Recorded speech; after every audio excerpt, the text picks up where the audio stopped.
Hi, my name is Peggy Lee Wright, and I am the founder and president of the company You Keep. Today, I'm speaking with you as the executive director of the ASCTE Foundation. We are the community outreach arm for the Alabama School of Cyber Technology and Engineering. And to kick off this podcast series, we are going to be speaking with members of our community who truly help make ASCTE Foundation happen. On today's first podcast, we have the pleasure of meeting Miss Alicia Ryan. Not only is she the CEO and founder of ASCTE, an amazing Department of Defense and commercial manufacturing industry partner, but she also sits as the president of the board for the ASCTE Foundation and the co-chair, vice chair for our all-around state board for the school.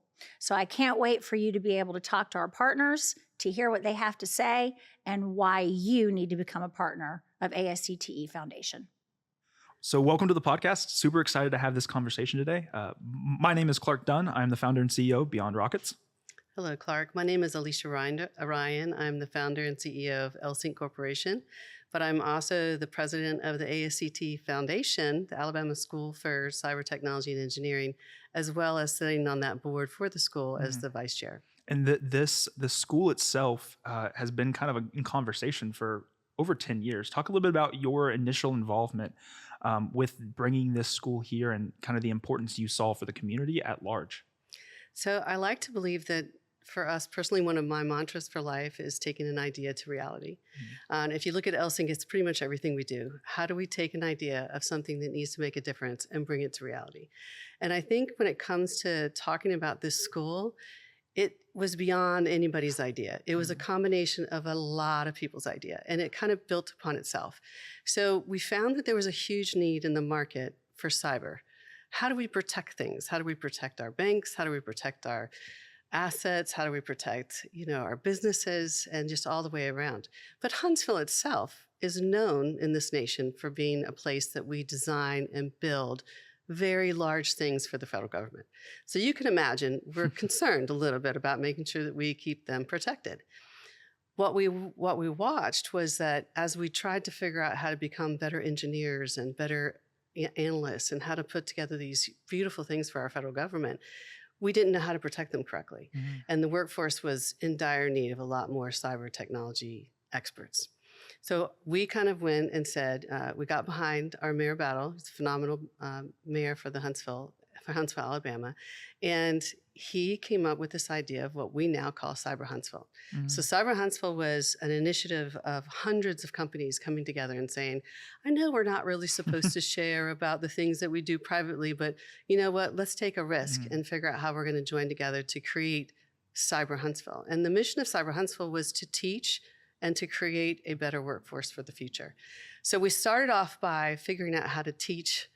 It was dire need. Of course, we went to other states and tried to figure out how they did it. And then we implemented it into the public schools as in the camps, teachers. And then we took it from there to creating what is now called the Cyber Camp within the Space and Rocket Center. Wow. So it's available to a lot of people. But at that time, of course, Mayor Battle wanted to figure out how to make it even better and how do we get to more people. We couldn't figure out how to teach enough camps to really make a huge difference. At the same time, Senator Orr, who is a prominent senator in the state of Alabama, was trying to figure out how do we help all kids across the state of Alabama. It just so happens that the state of Alabama is, in my opinion, ahead of many other states in the fact that they have put a lot of money and effort and time into creating what we call a special magnet school. It's a boarding school. I mean, where else in the United States do you have a state boarding school, right? So we have 3. So the state helped get behind us creating what's now called the Alabama School for Cyber Technology and Engineering.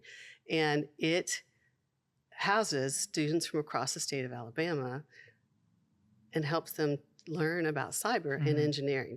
Now, what makes it different than any other kind of cyber school? It's a school that focuses on learning cyber within an engineering life cycle development. So when you think about, I'm going to design something all the way to I'm going to deliver it. And not only am I going to design it, development, now I got to think about my suppliers. And so as I think through that whole process of bringing something new, like an airplane or a bank or, whatever product you're going to do, I've got to figure out how to protect it while I build it. Yeah, and it's incredible to think about that. Cyber Huntsville becoming this thing, like the buy-in from all the community and the people that were involved with it. And you said that the idea to do something bigger on a bigger scale was always kind of evident, or like it's kind of in the back of your mind when you were doing that. Do you remember that moment when the school, or like the idea for the school came about? Do you remember where you were? Do you remember Very that well. feeling of like, okay, this actually is exactly what we should be doing? Yeah. So the school was Senator Orr's idea.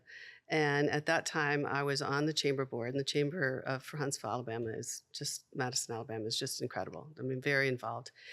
We're probably one of the only communities that have such an incredible organization that support academia, industry, federal government, state government, city government. I mean, they all come together.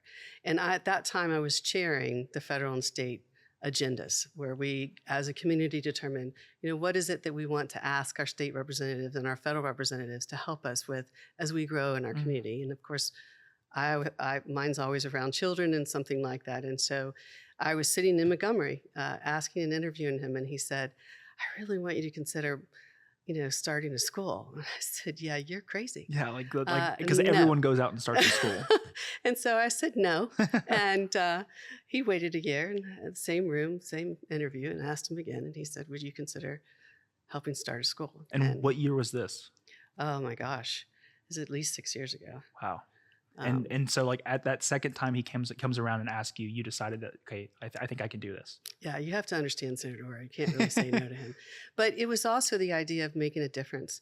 So as I said, in the community, we're really close knit. So you have the federal government, lots of federal government here. You have a lot of state government, city and local. All of that together, it takes that type of collaboration to make it work. So we needed to create a school, because you don't have the same tax dollars to pay for that boarding school, right? That's not like every state budget can just say, let me board a child, right? So we had to create an environment where the industry wanted to invest, right? And a lot of money, because it's a lot of money, that we needed to create an environment where they would benefit greatly from investing, and that it would support our federal government as well as the state. Because usually when you think of schools, they're in a state level. And in this case, we were creating a workforce that was going to support many different entities, right? Yeah, and the foundation as a whole kind of coincides really perfectly with what the school's mantra and the school's mission is. But talk a little bit about the foundation and kind of how those different areas of industries and different government levels that are all kind of brought together into one, nicely formed foundation. Well, you asked me if you remember the exact time. I do, and of course, I was working with the chamber. This gentleman named Mike Ward and a couple other colleagues of mine really took a lot of time to go back and forth to Montgomery from Huntsville and evaluate how would we get this started. And all good ideas that take root become real because you bring in more people. And so that idea does have to change as it grows with more people for it to really be implemented. And in this case, Senator Orr understood that it was important that if we were going to get it behind this, the governor needed to get behind it. So shortly after that, I'm on a camping trip in an RV, and I get a call that says, "Oh, by the way, you have 3 days to make it to the governor's office and pitch this idea." Okay. And that's pretty much how the idea went to the next level. And so we showed up in that RV in the middle of Montgomery. I went to that meeting. Wow. And from there, the governor got behind it. It was a need. Everybody could understand the requirement and the need. She got behind it, and within a month or two, she made it part of the state of the state. And because of her getting behind it is what really, in my opinion, helped it launch to a whole nother level. Yeah, and I think, was there conversations with, is there other places in the state that this should be, and how, obviously, as a Huntsville native, it seems like the perfect fit. But there was probably that conversation as you were kind of thinking through, and like, hey, this school is an idea that presumably other places came up in conversation. How did Huntsville get landed on, and how has that impacted been in Huntsville and the community at large since the school had its ribbon cutting? So, that's a good question. I think that I have a passion for children, but I also have a really big passion for the state of Alabama. And so the fact that we were going to do it in the state of Alabama was important. And to to think through where to have it, that we already had two other magnet schools, one in the south and one in the middle. And so became kind of obvious that it was the next right thing to make it in northern Alabama and to offer these types of opportunities for children across the state of Alabama. In addition, if you remember, it takes a whole tribe, right? And in this case, that tribe included the federal, the state, local industry, academia. It needed a whole lot of support. And so we needed to put it someplace where it would be surrounded by industry that could provide it.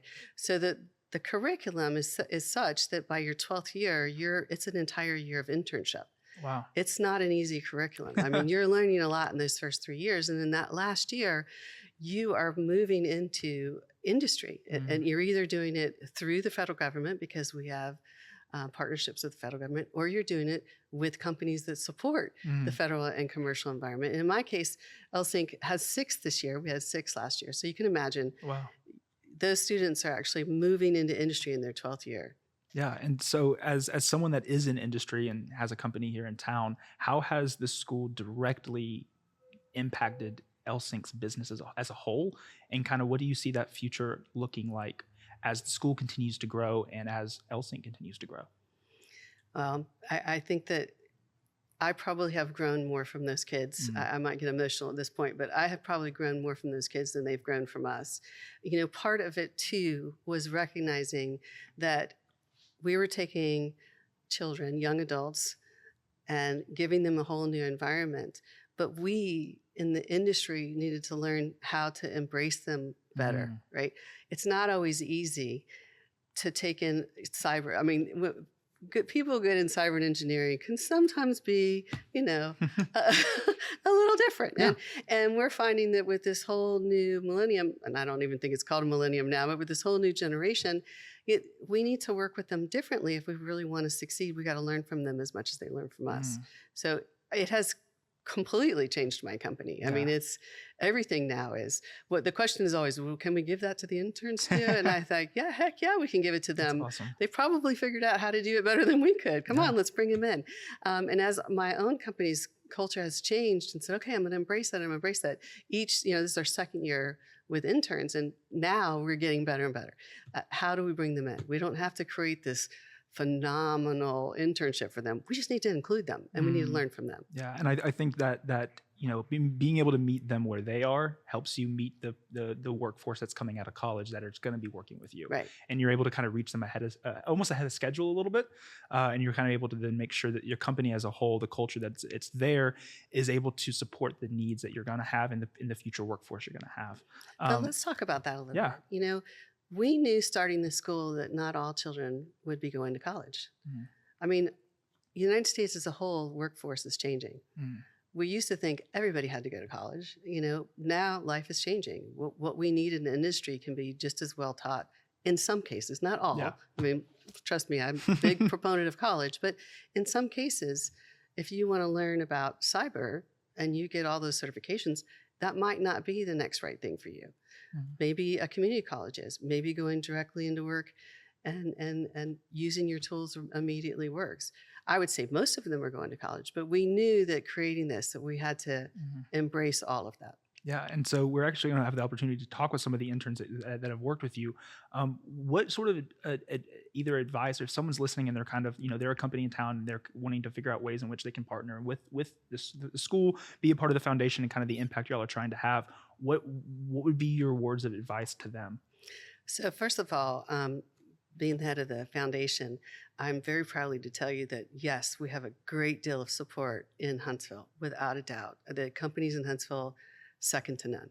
I also would like to mention that many of the companies that have donated, and we're talking millions, are not headquartered in Huntsville. Wow. So when we talked in the beginning about it being a model, that was part of the mission, right? Is that we want to create a way in which children can learn this type of subject and have it be done differently, and hopefully set up a model that other states would follow. Wow.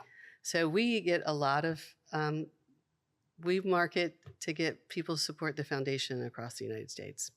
So do you want to talk a little bit about some of the interns that we're talking with and kind of what their role has been with LSYNC as interns here with the school? Okay, so LSYNC Corporation, help find out how to say my own company's name. We focus on product development. Again, ideas to reality. And so we will actually design something. You can come in and we can talk about it. I'm not kidding when I say that we've had designs come right off a napkin. Then we'll design that machine. It's usually machines that we design. We will develop it. We will manufacture it all in-house. And so an intern that comes to work at LSync is going to learn everything from sitting with an engineer and watching how they design something to physically wiring a machine, putting screws in a machine, Wow. testing the machine, and then watching that machine go out to market. And then using the machine. So we want to test it. We want to work with it. And so it was my hope, again, that they would understand the engineering life cycle and they would learn across that. Yeah, and so I'm excited to have them on. I think the conversations and getting their firsthand experiences, being a part of the school and also being a part of LSync and kind of being that intern and being able to see that journey, because I mean that is those are things that typically you don't see high school interns do. And so seeing that and having that exposure early on is setting them up for success in the future. But I appreciate talking a little bit about the foundation and kind of how this school got started. The foundation is good, and the companies that support it are phenomenal. We're very blessed in Huntsville.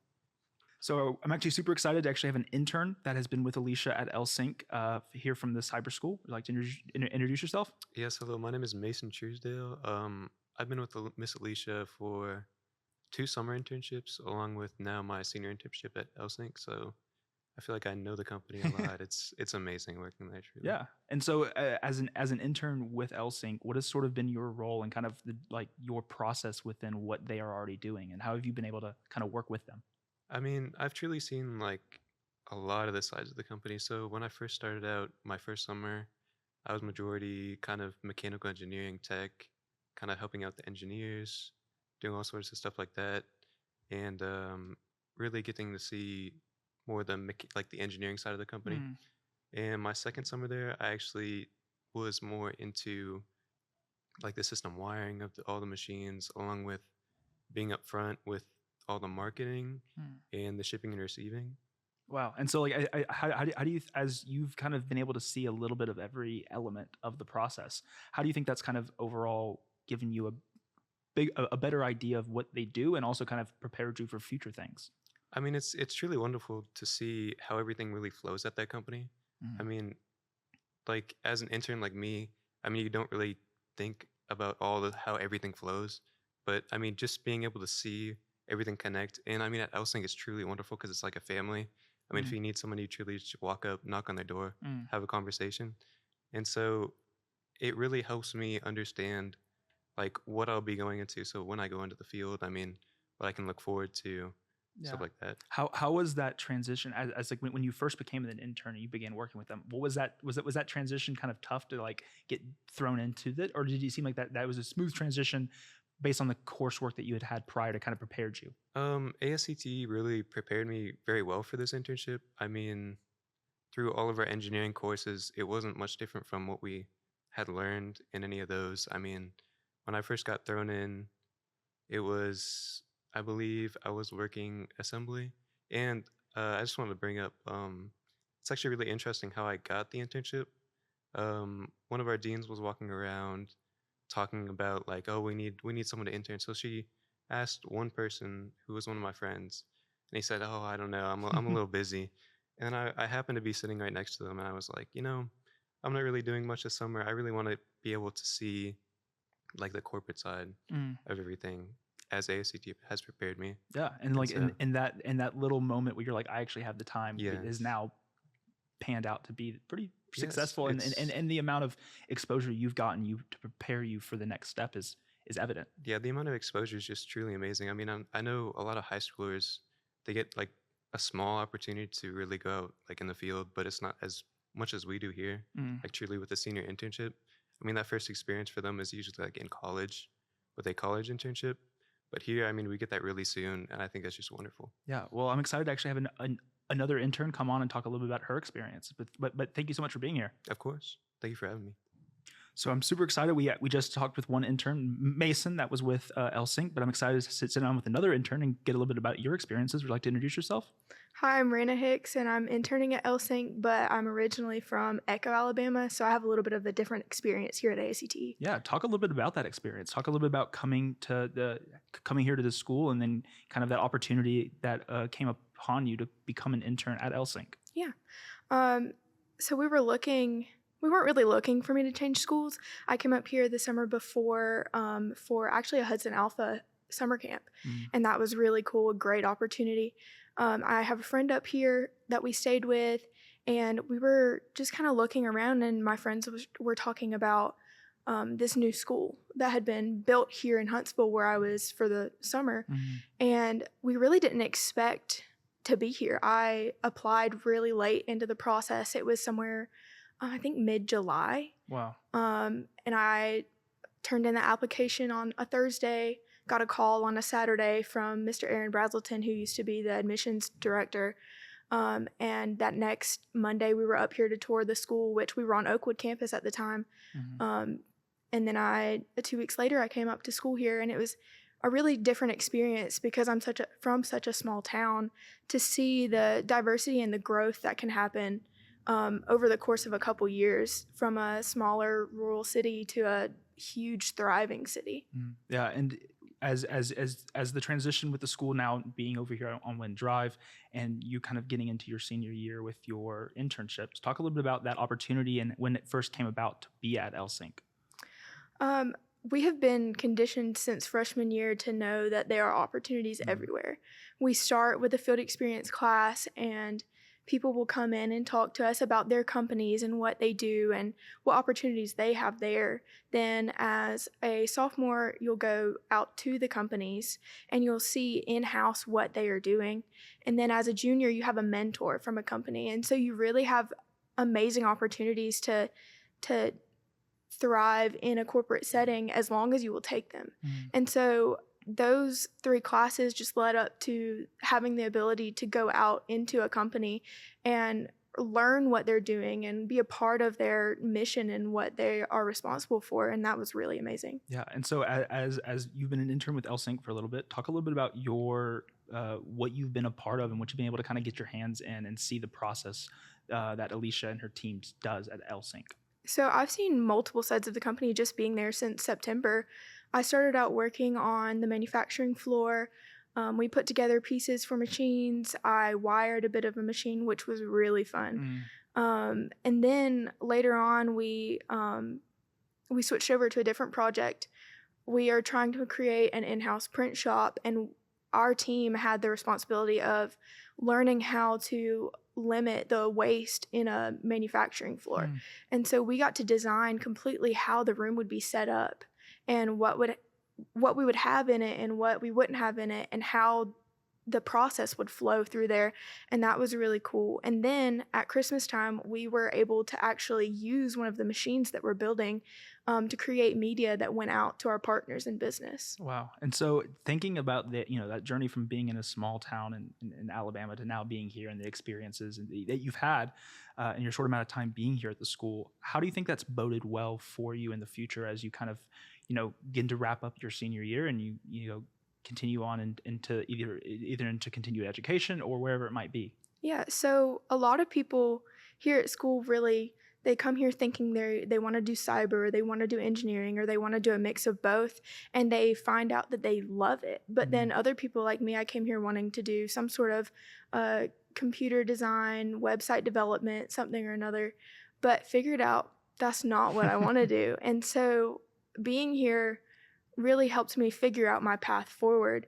And so I have a passion for architecture, and architecture is not engineering, but it's a more creative side of it. So I can still use the same things that I've learned here in our engineering classes and our cyber classes to really put another step forward into that journey for myself. And then having an internship shows me the business side of what I need to make sure I have looking for a company in the future to work as an architect. Well, I appreciate you being here. I think both you and Mason's experiences as interns, I think kind of is shaping what the internship program is here, and I think the continued success that the school has, the foundation has in the lives of its students, and then in the community at large, will be evident. But I appreciate you being here. Thanks for having me.